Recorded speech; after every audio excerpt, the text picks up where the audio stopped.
Assalamualaikum warahmatullahi wabarakatuh. Halo semuanya, perkenalkan kami dari kelompok 2 Media Pembelajaran Sejarah yang beranggotakan saya sendiri Yuni Hadratur Rahman dengan nomor NPM 2122001 dan rekan saya Lucy Kurniasari dengan nomor NPM 2122008 dan rekan saya selanjutnya yaitu Ahmad Solihin dengan nomor NPM 2122004. Kami adalah mahasiswa dari Pendidikan Sejarah semester 2 dari Universitas Muhammadiyah Metro Lampung. Kami di sini akan membuat atau memaparkan tentang jenis dan klasifikasi media pembelajaran berbasis visual. Kuis ini dibuat untuk memenuhi tugas dari mata kuliah media pembelajaran sejarah yang diampu oleh Dr. Johan Setiawan MPD. Untuk materi yang pertama akan saya sampaikan yaitu mengenai pengertian media pembelajaran berbasis visual. Sebenarnya, apa yang dimaksud dengan media pembelajaran berbasis visual itu? Media pembelajaran berbasis visual adalah alat atau sarana yang penggunaannya menggunakan alat penginderaan yaitu mata. Media ini digunakan untuk menyampaikan pesan yang disampaikan secara teknik dan kreatif sehingga penerima pesan dapat menerima informasi yang terkandung di dalamnya secara tepat dan sesuai dengan sasaran. Biasanya media ini menampilkan gambar, grafik, dan sebagainya. Menurut Wibawa dan Mukti, media visual ini terbagi menjadi dua, yaitu yang pertama media visual diam, yang kedua yaitu media visual bergerak. Contoh dari media visual diam yaitu seperti foto, ilustrasi, peta, dan globing. Sedangkan contoh dari media visual gerak yaitu contohnya seperti film bisu dan kartun. Baiklah, yang kedua atau yang B yaitu mengenai fungsi dari media pembelajaran berbasis visual. Fungsi media pembelajaran berbasis visual menurut Wibawa dan Mukti yaitu ada 5. Di antaranya itu dapat mengembangkan kemampuan visual, dapat mengembangkan daya ingat anak, meningkatkan kreativitas siswa, menumbuhkan minat baca, dan yang terakhir yaitu menumbuhkan motivasi minat dan ingatan siswa. Fungsi yang pertama yaitu fungsi afektif. Fungsi ini dimaksud untuk membuat atau menggugah emosi dan sikap siswa sehingga mereka tidak pasif di kelas dan mampu mempraktikkan pembelajaran yang sudah diberikan sebelumnya. Yang kedua yaitu fungsi kognitif, di mana media visual ini dapat membantu memperlancar dan mengingat informasi sehingga dapat membantu ingatan otak. Dan fungsi yang terakhir yaitu fungsi kompensatoris, di mana fungsi ini membantu siswa untuk yang belum bisa membaca teks tertentu, sehingga dapat membantu siswa mengetahui informasi yang terkandung dalam teks tersebut. Nah, itu tadi adalah pemaparan materi tentang pengertian dan fungsi dari media pembelajaran berbasis visual. Materi selanjutnya akan disampaikan oleh rekan saya yaitu Lucy Kurniasari. Ini saya akan melanjutkan materi yang selanjutnya, yaitu tentang bentuk-bentuk media pembelajaran visual. Yang pertama itu ada gambar atau foto. Gambar atau foto merupakan media visual yang paling sering digunakan dalam proses belajar dan mengajar karena mudah dipahami dan dimengerti. Bentuk pembelajaran gambar atau foto memiliki kelebihan dan kekurangan. Kelebihannya diantaranya yaitu bersifat konkret, lebih realistis dibandingkan dengan media visual. Yang kedua, dapat memperjelas suatu bidang tertentu. Dan yang ketiga, murah dan tak perlu peralatan khusus. Sedangkan kelemahan dalam bidang ini yaitu ukurannya terbatas, hanya menekankan persepsi indera mata, kurang efektif jika gambar terlalu kompleks. Yang kedua ada diagram. Diagram yaitu gambar sederhana yang menggunakan garis dan simbol yang secara garis besar dapat menunjukkan hubungan antara komponen dalam diagram tersebut. Diagram berfungsi menyederhanakan yang kompleks sehingga dapat jelas penyajiannya dan memperjelas penyajian tersebut. Oleh karena itu, diagram harus memiliki sifat yang simbolis dan abstrak. Perlu keahlian khusus dalam membaca diagram dan memahami isinya. Yang ketiga ada bagan. Bagan merupakan media yang berisi tentang gambar, keterangan, daftar, dan sebagainya. Bagan memiliki fungsi untuk memperagakan pokok-pokok isi bagian secara jelas dan sederhana. Contohnya yaitu seperti perkembangan, perbandingan struktur, dan urutan jabatan. Yang selanjutnya ada grafik. Grafik adalah gambar sederhana yang menggunakan titik, simbol, verbal, atau bentuk yang menggambarkan data kuantitatif. Grafik digunakan untuk memperjelas perkembangan atau perbandingan suatu objek yang saling berhubungan. Ada beberapa bentuk grafik, di antaranya yaitu grafik garis, grafik batang. Yang selanjutnya, jenis-jenis media pembelajaran berbasis visual. Media pembelajaran berbasis visual dibagi menjadi dua macam, yaitu media pembelajaran visual non-proyeksi dan media pembelajaran visual proyeksi.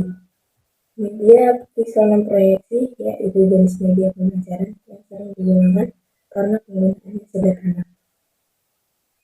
Beberapa media yang sering digunakan yaitu benda realita atau benda nyata, model dan prototipe, dan media grafis.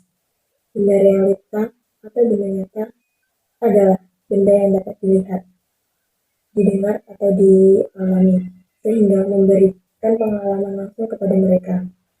Yang selanjutnya model dan prototipe. Model dan prototipe yaitu benda tiruan dalam wujud 3 dimensi dan merupakan representasi dan pengganti benda yang sebenarnya.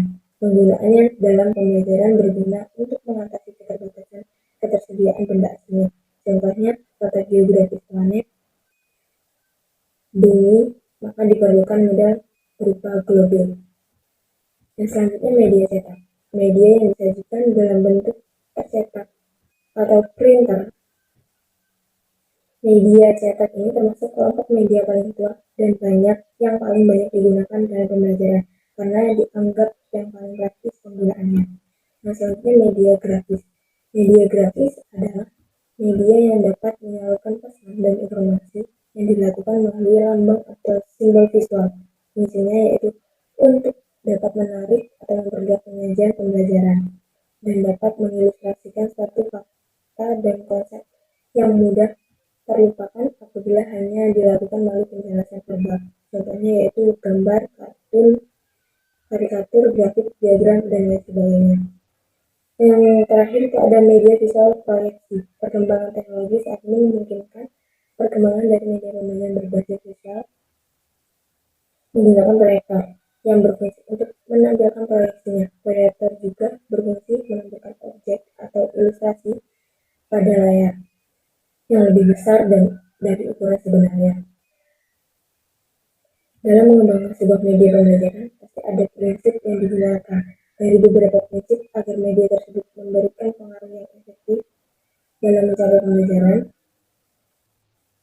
Arsyad menyatakan simbol pesan visual memiliki 3 prinsip, yaitu kesederhanaan, keterpaduan, dan penekanan. Kesederhanaan yaitu mengacu terhadap sejumlah elemen khusus yang lebih sedikit dan memudahkan menangkap dan memahami pesan yang terkandung dalam pembelajaran. Pesan atau informasi tersebut menjadi ke dalam beberapa kategori atau beberapa bahan visual yang harus dibagi agar tidak unik dan mudah dipahami. Yang kedua, penekanan. Meskipun rencana visual dibuat dengan sederhana, namun konsep pembelajaran juga harus memerlukan sebuah penekanan dalam menyajikannya, karena penekanan dapat menjadi pusat penelitian. Yang terakhir itu ada keterpaduan. Hal ini sangat mengacu terhadap hubungan yang terdapat antara elemen-elemen visual yang diamati yang akan berfungsi bersama-sama. Elemen-elemen tersebut saling berkait dan harus menyatu sebagai suatu keseluruhan yang dapat dikenal dan dipahami pesan dan informasi yang dikandungnya.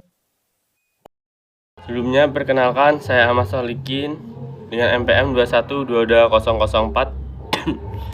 Di sini saya akan menjelaskan hasil dari makalah kami, yaitu di bagian E. Di sini saya akan membacakannya.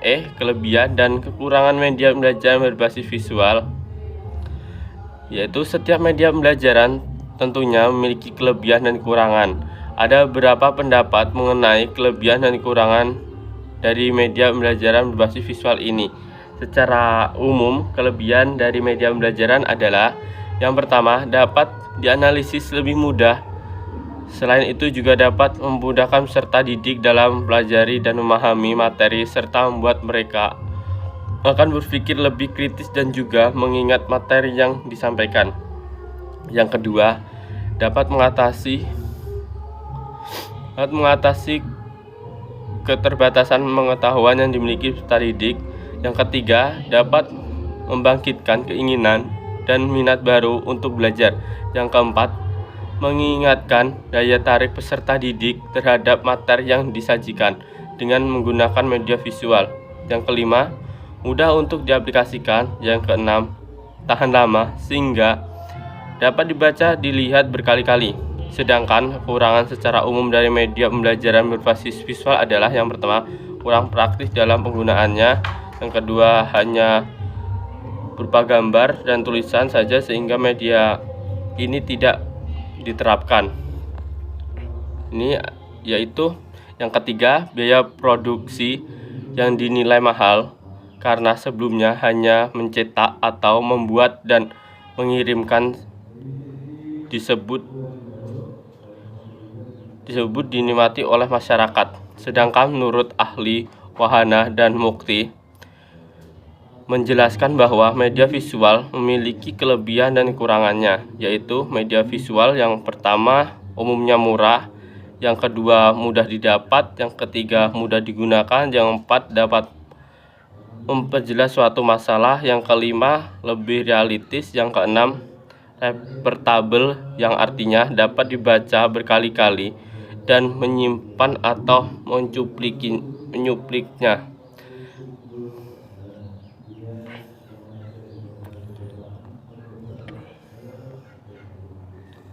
Yang ketujuh, analisis lebih tajam dapat membuat orang mengerti isi berita dengan analisis yang lebih mendalam dan dapat membuat orang berpikir lebih fiktif. Yang delapan, mempelajarinya lebih menarik, efektif, dan efisien. Yang sembilan, proses pembelajaran menyenangkan dan tidak jauh karena komunikasi dengan gambar yang menarik. Yang kesepuluh, dapat membuat penasiran keterbatasan Hamstan. Yang ke-11 dapat mengatasi keterbatasan ruang dan waktu. Sedangkan kekurangan media ini adalah yang pertama, ukuran dan gambar seringkali kurang tepat dalam pengajaran berkelompok besar. Yang kedua, memerlukan ketersediaan sumber dan keterampilan dan kejelian dan pemanfaatannya. Yang ketiga, gambar dan ukuran praktis.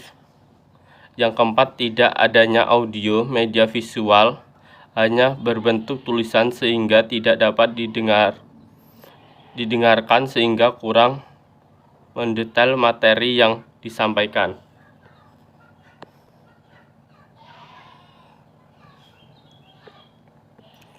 Yang keempat, tidak adanya audio, media visual hanya berbentuk tulisan sehingga tidak dapat didengarkan sehingga kurang mendetail materi yang disampaikan.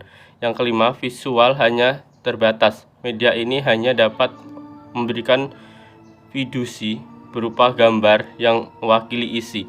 Yang keenam, bahan visual dipandang sebagai alat bantu semata dalam melakukan kegiatan pengajarannya sehingga perpaduan antara bahan pelajaran dan alat bantu diabaikan. Dan di sini saya akan membacakan hasil dari kesimpulan dari kelompok kami, yaitu media visual adalah alat atau sarana komunikasi yang dapat dilihat dengan menggunakan indera penglihatan, yaitu mata. Dengan bagian media pembelajaran visual adalah media pembelajaran yang menyampaikan pesannya atau informasinya secara teknik dan kreatif, yang mana menampilkan gambar, grafik, serta tata cara dan letak dengan jelas sehingga penerima pesan dan gagasan dapat diterima sasaran. Kelebihan dari media visual ini adalah sifatnya konstik, tidak realistis dan murah harganya. Sedangkan kelemahannya adalah gambar dan foto hanya menekankan proyeksi indera mata dan ukurannya sangat terbatas untuk kelompok besar. Nah, itu tadi video penjelasan tentang materi dari kelompok kami. Apabila ada salah kata, kami mohon maaf. Kami akhiri. Wassalamualaikum warahmatullahi wabarakatuh. Sampai jumpa di video selanjutnya.